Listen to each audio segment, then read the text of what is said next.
तो हर्ष बेटा, अभी आपने कौन से एग्ज़ाम दिए? Class 10 board exam.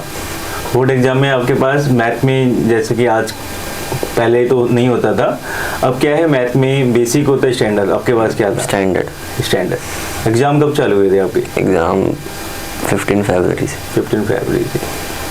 अगर हम पूछें कि आपका सबसे आसान जो एग्ज़ाम लगा आपको, कौन सा था? सबसे आसान तो कंप्यूटर का था। कंप्यूटर का, क्यों? सर उसमें मतलब कि सारे क्वेश्चन मतलब कि उतने लेंथी नहीं थे, ठीक है, और मतलब कि करने भी छोटे छोटे थे। अच्छा। तो इसीलिए सारे हो गए, 1 घंटा पहले ही हो गया पेपर।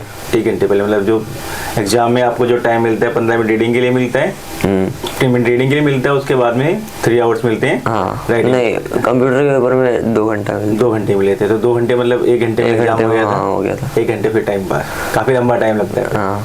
फिर उसके बाद में जो पेपर के बाद में टाइम बचता है, उसमें लगता है कि काफ़ी लंबा टाइम मिला हुआ है। उसका सबसे कठिन जो लग रहा, थोड़ा कठिन डिफिकल्ट जो एग्जाम? कठिन नहीं था, मतलब थोड़ा लेंथी था। मैथ का पेपर में मतलब सारे क्वेश्चन अटेम्प्ट किए थे? अटेम्प्ट सारे किए। क्वेश्चन करने का तरीका कैसा था? मतलब पहले स्टार्टिंग से या बीच में जो आ रहा है उसको पहले कर लिया? मतलब कि जो आपने दिए थे सैम्पल पेपर, तो उसमें मैंने सब में ऐसे ही किया था कि पहले मैं सेक्शन बी से चालू करता था, तो मैंने पेपर में भी वैसे ही किया। और लास्ट में जो आपका फर्स्ट एमसीक्यू वाला, उसको सबसे लास्ट में? बहुत बढ़िया। तो मतलब लगता है कितने, अगर हम एक देखें, पहले 100 भी आया 10 कदम, इसमें क्या होता है, तुम 10% के रेंज में आपको चीज़ लिखने करना है। तो अगर हम बोलें 1 से 10, 20 से 30, ऐसे ही 40 से 50, 80 से 90, तो उसमें कितने मार्क्स बनते हैं आपके? किसमें, मतलब कि परसेंट के बीच टोटल ओवरऑल सर बन जाएंगे आराम से 95 प्लस। 90 से 100 के बीच? हाँ, बन जाएंगे, कोई दिक्कत नहीं है। तो लगता है कि बोर्ड एग्जाम के कठिन है? नहीं, बोर्ड एग्जाम इतना कठिन नहीं। जो बच्चे बोलते हैं ना कि थोड़ा कठिन है, पेपर लेंथी आया था। और हिंदी पेपर कैसा गया आपका? हिंदी का पेपर बहुत मस्त है। हिंदी में कुछ डिफिकल्टी? नहीं, डिफिकल्टी हिंदी के पेपर में बिल्कुल नहीं थी। इंग्लिश में देखा, हिंदी के पेपर में थोड़ा वो था, मतलब काव्यांश था ना, उसको थोड़ा समझने में टाइम लगा, अपठित काव्यांश। बाकी सब आसान था।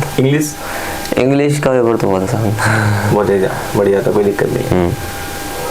उसके बाद में अगर हम बोले आप 10th के बाद में बट स्ट्रीम डिसाइड करनी पड़ती है, 10th के अंदर लेना चाहते हो?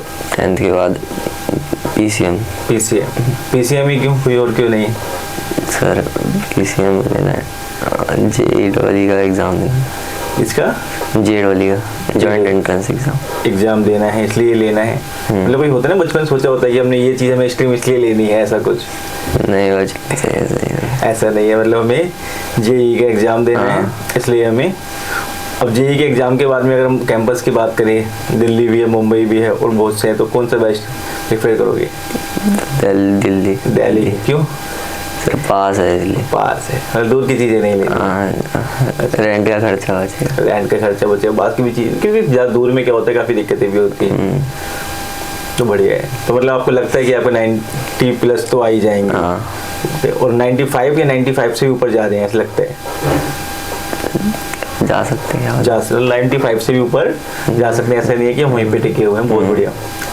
और आपका अगर हम बात करें कोचिंग में, आपका जो टाइम चालू हुआ था जब 7th क्लास में थे, तो जब से आप क्या समझते हो, आपके में क्या क्या बदलाव आए हैं? कुछ पॉजिटिव बदलाव बहुत है। क्या? 1-2 बदलाव की हम बात करें तो? सबसे पहले तो सर मतलब कि थोड़ा मतलब कि पढ़ाई के लिए सीरियस हुआ हूँ। पहले उतना सीरियस नहीं था। अच्छा। लॉकडाउन तो पूरा ही ऐसे ही बता दिया मैंने। लॉकडाउन सबका ही ऐसे ही गया था, मतलब बिना पढ़ाई के। और थोड़ी ना नेगेटिविटी आ चुकी थी, मतलब पढ़ाई नहीं करनी है, वैसे ही पास में दिक्कत के लिए नहीं कर रही। तो बच्चे लॉकडाउन के बाद भी सोच रहे थे कि मतलब देखो लॉकडाउन लग जाए तो 2-3 साल और कट जाए, उसमें कोई दिक्कत नहीं है।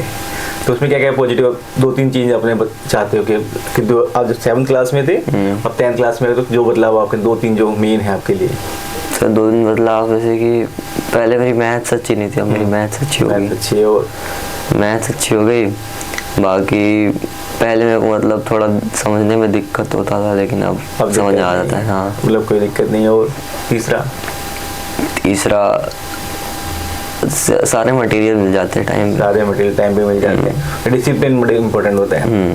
पढ़ाई में हम अपना गोल तो बना लेते हैं, लेकिन क्या होता है डिसिप्लिन मेंटेन नहीं कर पाते। तो ऐसी कोई दिक्कत तो नहीं है कि मतलब बोलना पड़े घर वालों को? नहीं, ऐसा कुछ नहीं कि मतलब अपने आप ही, एक तो होता है बच्चे अपने आप खुद ही पढ़ने बैठा हुआ है, एक बच्चा होता है कि घर वाले बोर्ड में बार बार कि बच्चे पढ़ो पढ़ो पढ़ो, तो वो चीज़ें तो थोड़ा 9 तक था, 10th में आके सारी चीज़ें ठीक हो गई। तो ठीक है, तो मतलब हम आपके रिजल्ट के लिए बोलते हैं कि आपका अच्छा आएगा, और अगर आप 95 बोल रहे हैं हम सोचते हैं शायद उससे भी आगे जाए। ठीक है, all the best. Thank you sir.